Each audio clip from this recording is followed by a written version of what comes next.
Bernalillo County Sheriff John Allen denouncing Mayor Tim Keller's latest comments in our interview. We have to bring trust back to this community. This case does not help at all. 4 homes of APD officers raided last week.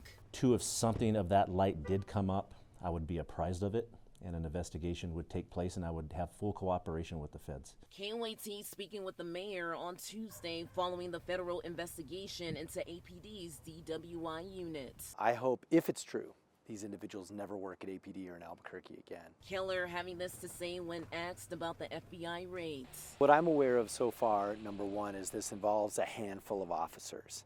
And I think the accusations that I'm hearing about are patently a disgrace to the badge. It is limited to a handful of individuals, to my understanding. APD also, I don't believe, is the only agency that's being looked at. We played the full question and response for the sheriff.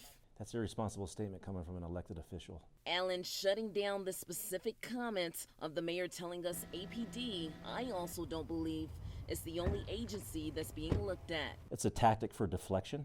Pay attention to your own agency. When you're casting shade to someone else's agency that you have no clue what it's about, and to begin with, if it's a federal investigation, those comments should not be made to begin with. That's pertinent to an investigation and keeping the integrity of an investigation. Allen goes on to say Keller's comments is a disservice to all law enforcement. My guys work their butt off. And now every deputy that's in DWI right now is being looked at. How did you get this car? How did you get this house? And reminds us to keep victims of DWI in mind.